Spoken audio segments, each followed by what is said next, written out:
Hey, I'm Haley Kershner, Customer Marketing Manager at Anchor, and welcome to Off the Clock. I'm excited to have Tyler Otto, the hospitality accountant, here with us today. And Tyler, why don't you start by introducing yourself? Hi, I'm Tyler Otto, owner of Specialized Accounting. We specialize in books for the hospitality industry, so a lot of hotels, marinas, restaurants. And yeah, I've been doing accounting all my life, and somehow I stumbled in here and I haven't left. So excited to talk to you today and just, yeah, I don't know, whatever comes of it. Yeah, thank you for being here. And before we get into your story, I thought we'd start with a little something fun, like a few rapid fire questions. So Hit me. just say the first thing that comes to mind. So, Okay. pizza or tacos? Tacos. Favorite sports team? Utah Utes Book or podcast for downtime? podcast. Summer Fridays or a cozy winter night in? Actually, can I go back? Audiobook. I want the best of both worlds. Okay. I'm going to cheat because that's where I'm going. Okay. Sorry. What was the next question? I got distracted. Summer Fridays or cozy winter nights in? Summer Fridays. Favorite childhood TV show? Oh, probably Doug. Do, do, do, do, do, do, do. Yeah. That song's going to be in my head all day. Thank you for that. I can't say I know that one. What? Yeah. Oh my gosh. Okay. Quail Man, his alter ego. All right. Never mind. I'm old now. Thank you. That really hurt. This is when Nickelodeon was in its prime. It was so good. Nickelodeon. Do people watch TV anymore, or is it just strictly Netflix and Oh, Hulu? Oh yeah, with a kid with 5-year-olds, 5 and 8-year-olds, it's Netflix now. They'll never know the days of you just dealt with what was on Cartoon Network and Nickelodeon. You didn't get to choose. If Hey Arnold was on, that's what you were watching. Brutal. I want to talk to you because it seems like hospitality be a really fun industry to do accounting in. How did you get into that industry? A series of unfortunate events. Yeah, no, straight out of school, at first you just take whatever job you can. And as someone that graduated from college during 2009, there were a lot of people without jobs. So I was competing with people with very impressive resumes just to get entry level jobs. In the first 4 years of my career, I ended up with Vail Ski Resorts as a financial analyst. And, at the time it was like, cool, work at a ski resort and get to ski and do accounting. Sure, why not? Fast forward, and I grew through the ranks and did a lot of hospitality accounting. Ended up with Montage Hotels. They're a 5-star luxury brand that, one of the top in the country. And then ended up with some smaller hotel management firms as well. And really just became well rounded in doing all the accounting stuff. Well, fast forward to the pandemic, and, hotels didn't do so well. So through a mixture, which I mean, this is its own separate story, but through a mixture of stealing my wife's firm and turning it into this beast it is today, yeah, we've just gone after what we've known, which is hotels, and it's fun. There's a nice moat around it where no one competes with us because we have all the difficult stuff. We have, cost segregation studies and brutal depreciation stuff. We have inventory. We have sales tax, occupancy, liquor by the drink tax. Like we've got every Oh yeah, service charges versus tips. And so I love it because no one wants to come step on my turf because there's so much easier fields to get started in. I did not know hotel hospitality accounting was that in the weeds. Well, it's a beast because you've got everything. I could go on and on, but there are more taxes that come involved with hotels than almost any other industry. So I don't know, it's a great place to show value to clients. I want to go back. So you stole your wife's firm. Yeah. Yeah, well, she's ultimately the world's most successful business owner. Back in 2017, me and my wife got married a couple of years earlier, gonna have a kid. And, she has a master's degree in biomedical engineering and is going around the country doing surgical cases. And when we want to have a kid, logically, she's like, I'm going to start a bookkeeping firm. And I don't know what she was smoking, but I'm like, well, I'm in corporate finance. Like, any help you need, I guess I'll help you. Well, she does an online training program and actually gets really smart, builds a company, and it's just a little 20,000 a year side hustle. We have our first kid, life's going well, we're pregnant with our second, the pandemic hits, and my job is about to disappear because all the hotels are going under. And it was like, well, we have this company, and she didn't have the bandwidth to take it full time. And it's like, well, I could either go start my own firm, go beg Marriott or Hilton for a job, or just take control of this company and try to go, go, go. And so it went from just me and her wondering if we could pay our mortgage to now, we're 4.5 years in, $1 million company, and it's just been a blast. But really, as I said, she's the most successful business owner ever. She started a business, found some goon to run it, and she just collects a paycheck. I mean, she's living the dream. Yeah, I want that job. I know. Me too. Fortunately, I'm the goon here. Bummer. Did you always want to be an accountant from a young age? No. Who wants to be an accountant? I was going to be a paleontologist, an astronaut. But I kid you not, in college, I thought to myself, what do I want to do with my life? And ultimately, I came down, I wanted something that I would enjoy the lifestyle. And most people don't think you became an accountant for the lifestyle, but there's no such thing as an emergency. I have friends who they're ER doctors and people die. I don't have that issue. We know the deadlines. It's April 15th, September 15th, October 15th. We know those ahead of time. You can always plan around it. And with this new thing called the internet, I can work from anywhere and flexible hours. And so it was like, I've always been good at math, always been good at tech, writing basic programs on my own. And it was just something I fell into. And with Vail Resorts, I started writing programs for them for, automated reporting, a lot of stuff. And I realized like, kind of good at this. Like I'm not the best accountant, but of this Venn diagram of people that are good accountants, good at programming, and good at like sales and working with people. I'm not the best at either of those three, but I am really specialized in that small Venn diagram. And so just ran with it. Yeah. And what was something that really shocked you when you took over your wife's firm or when you guys started working together? Well, first of all, I prefer the term usurped her firm.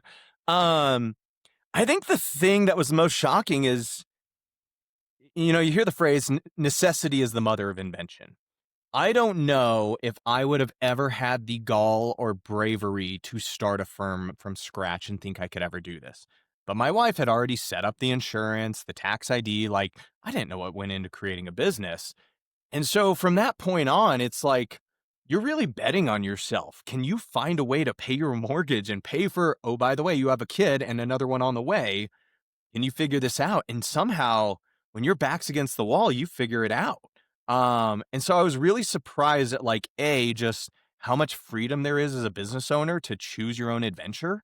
But then once I got into it, I did not realize how much collaborating with who you perceived as your competitors were. So you perceive all these competitors out there. I didn't realize how crucial it would be to collaborate with them to get success. To this day, the more friends I make that also have accounting firms, the quicker I grow. Due to referrals, or is there more to it? Referrals. I mean, referrals are a part of it because we do hotels. And so if one of my friends gets a hotel referral, they always push stuff to me. I have a friend who only does nonprofits, one that only does construction, one that only does lawyers. And like, yes, we pass business. But also, it's just my name gets out there more. But also, we share ideas. Like, I think all of our friends in our group use my bonus model now, which I stole from the hotel industry. We have another friend that we all use her task template. We have another friend that like showed us how they do their liability insurance and some of their tricks. And it's like, we all just pass this around and share it. And now we're all better off. And we're never stepping on each other's toes because we picked our niches and specialize. And so the more friends you make, the faster you grow. And I think everybody that I've talked to now for Off the Clock is there's been a common theme that community is so important, and the friends you make along the way are going to have a huge impact on your success as an accountant. And dare I argue, it's true for us accountants, but so many softwares in the accounting space make enemies. There is some big green giant monsters out there that try to cut out all their partners and do everything themselves. Then I look at Anchor, and you guys are building integrations with Keeper, Financial Sense, Carbon. You're like, yeah, we don't care. We'll make it easy for you to work with them. You want to work with someone else? You guys are like doing the same thing we do of you're making friends and partnering, not pushing everyone away from your ecosystem and demonizing. And I think that's why I've also seen Anchor grow so quick is because of that. So it's fun to watch. Yeah, it's the Anchor way. We're just friends with everybody. Yeah. Make friends, as evident by anyone that goes to QuickBooks Connect and has gone up to suite, 112 or whatever, you guys host those massive parties. You guys you guys don't even host your own events the whole time. You're letting other events host in your space. You guys are all about promoting others. And I don't know, I think that's why Anchor is just crushing it. When did you first hear about Anchor? Oh, man. Oh, it was a bender. I was in the desert at Burning. No, I'm just kidding. I think honestly, the first time I heard about Anchor was at an Intuit Connect because people are like, yeah, sign up for this event, free drinks up in Suite 1112, and met the guys up there and started talking with them. And I think I danced around it for a year and a half. You know, I'm talking with Omri, and how many Omris do you have? I don't know. But I ended up talking with them and, there were several key points of feedback that I didn't love, like how long it took for payments to deposit, or that I had to get my clients re-sign a contract every year for the price increase. 6 months later, they came back and like, cool, we implemented that. What else do you need? And I was like, seriously? And then I switched everything over because it's like you guys were listening to feedback of not even your customers and building it. Like, heck yes. So, yeah, it's been a fun journey, like going from just you guys aren't good enough to like, how quickly can I get my book of business on your platform? So you're saying the auto increases, that was all your idea? It might not have been only my idea, but that was one of my big hangups. No, that seems to be one of our customers' favorite features is the fact that they can do auto increases on proposals and not even have to worry about getting it signed for the following year. I have a client that I actually offered them a discount because they have such little work right now. I just need them to sign the updated engagement, and they haven't done it for 2 months. If they're not going to sign an agreement that saves them money, do you think they're ever going to proactively go in and sign the annual increase one? No. So the thought of having to harass my clients every year for that increase they agreed to already was just painful. So the fact y'all built it in, it's a dream. What's your next favorite feature? My next favorite one. I love that you built the integration with Keeper because now I can kick off task templates. I mean, there's still things I'm asking for, but yeah, that was a big step in the right direction for me. And I know you integrate with other PMSs, practice management systems as well, but that was a big win for me. Yeah. I just met with some people from Keeper. They have an amazing team over there. Oh, they're wonderful. Yeah, they're great. I do want to ask, so what is one thing that you're most proud of business-wise or personally right now? Oof. Um, as with everything, the relationships is what drive it all. I said that earlier with building your firm. Honestly, now it's also she's starting to get the influence to shape the industry, right? It's all about making friends, getting in the right places. We did our own podcast that allowed us to just get in front of a lot of key people. And, I I got on the Relay Partner Council. I got just announced I'm on the Gusto Partner Council. And then, getting to talk to your developers sometimes, even getting on calls with, Anchor's owners and Keeper's owners. And, I got another contract out there for a big player in our space. I can't say out loud, but like, just like getting access now because you just keep making friends and just giving it ideas on like how it can get better. Yes, it's free consulting sometimes, but at the same point, you get to have a say in how the industry gets developed. And that has been fun to break into that world. It took 3 solid years of just pestering people, but it's been paying off and it's been a lot of fun. Have you always been this introverted? Super. Yeah. From the day I was born. Uh, it's No, again, you have good energy. I can tell that you very easy person to get along with. well, thank you. Thank Yeah. you. I know some other people might disagree, but I appreciate that. Thank you. Yeah, absolutely. What is one thing people might not expect from you just by looking at your LinkedIn profile? Mm. If I could sell my firm for triple what it's worth tomorrow, I would be in the wood shop all day and I would never touch a computer again. Like, oh man, that's where I'd live. And then like I work with this nonprofit here that they help homeowners that are like in the below the poverty line, like with home improvements to just get up to like basic standards of living. Man, I would buy a travel trailer tomorrow, utility trailer, deck it out with all the tools, and just go do projects on people's houses all day and never touch a computer. Oh, that's my dream. So just wait. One day, I'm getting out of the industry. Just gonna play with tools A and wood lose a shop. finger. Mm-hmm. Is that your side hustle? A hobby of yours? No, because I think a side hustle you have to make money. I just lose money. So no, but we got the shop down in the basement. Got my lathe. I'll throw a big old stump on there and just start turning bowls out of it, chalices, whatever. Or designing stuff on the 3D printer. Like go with it. Oh man, it's fun. Do you know Dan Luthi? Yeah, he's just down the road from me. We need Is to play he? golf soon. Yeah. Because he's really into woodworking. I did not know. Yeah, Dan, oh man, you're coming over, dude. Yeah, no, I'm glad you outed him for that because he and we cross paths a fair bit. I'm pretty sure they have Did the not. whole setup in his garage. Him and his son do a lot of woodworking. I met his son at the last conference, so okay, yeah, Dan and I are gonna have to talk. This is good. Thank you. Of course, yeah. Because I was like, "Isn't Dan in Salt Lake City?" The little north. He claims Salt Lake, but yeah, The suburbs. no one's gonna know what you're talking about. So he's Salt Lake. He's good enough. How many people do you currently have on your team? That's a loaded question. I've been saying 15, but due to recent events, I think I'm like at 12 and rehiring right now. So, yeah, there's struggles as a business owner. And, sometimes staff turnover, your choice or theirs, things happen at once. And, if we ever want to do a behind the scenes real talk, like it's a journey, it's work, but we're in a good spot right now. And with new with new rule tools and tech coming out, it's fun to see how that's changing.